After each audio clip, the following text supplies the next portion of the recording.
Hey, happy Friday. It's Chief Chuck. This is a video email that'll go out on the Rudder and Compass as well as my YouTube channel. What we're going to do is we're going to finish up what I started this week. This is part three of the series about a job to die for. So you kind of got a little background on what happened to me, kind of alluded to it in a lot of my emails before, and my very first video, the Ides of March. So here's what happened is back in November, finally realized that my health was going down because I probably got promoted into a job that I wasn't ready for. If you know anything about the government, you know what a GS-15 is. I had gotten promoted. That's kind of the top of our game. And it was a pleasure and an honor to lead 100 plus people in a $10 billion program for weapons sales to foreign military customers. Did a lot of good things. Was honored to be around a lot of great people. But what happened was I did not manage my stress very well, and I did not manage my health very well. So kind of hypocritical in a way. One of the first tenets of leadership is lead by example. I did not lead by example. I wasn't taking care of myself. I was telling my people to stick to 40 hours a week. Family comes first. Your health comes first. Take care of you. Have a life, work-life balance. But in the end, I was the biggest hypocrite there was, and I didn't do any of that. So can't really expect your team to take on your example or take your words if you're not willing to lead by example. So what happened was really kind of the stress and the pressure and not taking care of myself. I was having heart issues. I have a family history of cardiac issues. I wasn't taking care of myself. I was having little mini heart attacks. It turns out, thought it was just a chest pain. You know, you figure I'm a dude. All I gotta do is stretch it out, rub a little dirt on it, and I'll be good. But I wasn't. Became a type 2 diabetic again. Didn't manage everything very well, and wasn't exercising, wasn't eating good, and drinking way too much. You guys know me. I love my bourbon, but the bourbon doesn't love me. So anyway, so really what it came down to, the big lessons I want you guys to take away from all of this is I've told this story to my colleagues and my peers, and I've told it to a lot of people. You know, I'm not looking for your pity. I don't want your pity. I got myself into this, and I will get myself out. I totally understand what I did. I don't want pity and go, oh, poor Chuck. The pressure just killed him. Another type A personality, drive, grind. No, what I want you to take away from this is to really take care of yourselves and take care of your people if you're a leader. Lead by example. Do what you say what you do. Make sure that they understand you care about them. And if you do not care about them, that's okay. Don't be a leader. You got to love the people.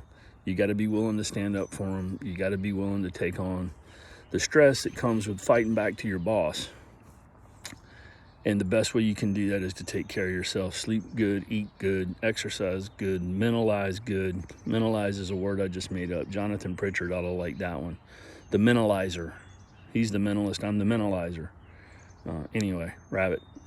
So yeah, take away from that. Do the right things. Lead, take care of yourself. It's important, your family. You know, as one of my doctors talked to me when I was going through all this about the stress, one thing, the physical side of it, there is such thing as chronic stress, and your body actually becomes used to just like, you know, you take too much penicillin, you take too much aspirin, you take too much anything, and your body adapts to it. So your body will actually adapt to the amount of adrenaline that your body pumps. It's the fight or flight syndrome. You know, your body's going to pump adrenaline to get you away from the bear, but eventually your body's just going to give up, and the bear's going to catch you and eat you.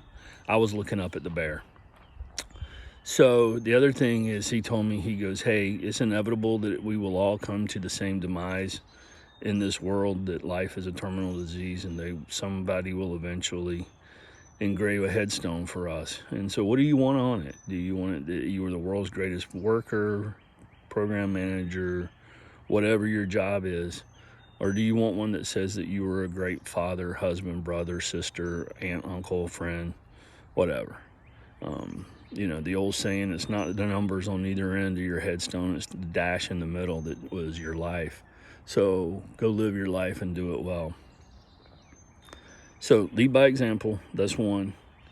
Two, don't let yourself get neglected. You can't pour from an empty cup. You've heard all the cliches and all the platitudes. They are 100% right, trust me. Three, take care when you ask for a promotion. If you think you're ready, be careful what you wish for. You might get it. The fourth thing to do is just keep all of this in mind. Reach out to people that can support you and help you. If you need help being a better leader, reach out to resources. There's thousands and thousands of books out there. There's people on Twitter, LinkedIn, Instagram that you can reach out to that are great leaders. The final note, this will be the last rudder and compass. I've decided that I don't get the engagement that I look for on social media or being a quote-unquote content creator. Sending out the emails, it takes time. I just, my heart's not into it. So for you paid subscribers, the few that did pay, we'll see about either getting your money back, or if it can't do that, just understand that I've made a donation to a local veterans home to help buy snacks and toiletries and stuff like that for the veterans that live up there. It's Charlotte Hall Veterans Home. It's in Southern Maryland. You can look it up online. But yeah, I'm going to get out of the email business. I'm going to get out of the trying to post content and trying to reach that engagement, because I just don't feel like I'm qualified to give you leadership advice anymore. I can't even follow my own advice sometimes. There's 1,000 other people out there better at it. And so I know that, like a lot of you get 1,000 emails a day from people, and I don't want to be just another piece of crap in your inbox. So the rudder and compass will shut down after this one. It's been a hoot. I've enjoyed sharing things with you. I'll still stay active on social media, but you can reach out to me on Twitter. But I'm always available in the DMs if you need leadership advice. Don't hit me up looking to sell something, and don't hit me up telling me how much you can give me your course and how this can help and all that. I'm not interested in buying. I'm not interested in selling. If you have a podcast, if you have other media that you would like to interview someone that can teach this lesson to your audience, I'm happy to do it. Absolutely thrilled to share my story. I'm not ashamed to say I'm an overweight diabetic with a heart problem that let stress build up and he couldn't manage himself, and tell you how I'm doing to get better and how I'm getting right in my mind. So for all of you that subscribe to the Rudder and Compass, thank you so much. For those of you that have gone by and visited my webpage, chiefchuck.com, thank you so much.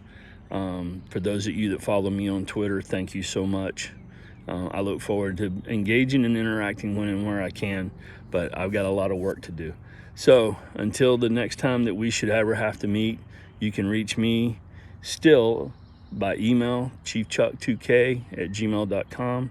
You can find me on Twitter at Chuck Whitworth1, or just look for Chief Chuck. Other than that, hope you guys have a great, pleasant life. Go out, do good things, lead forward, and Semper Fortis.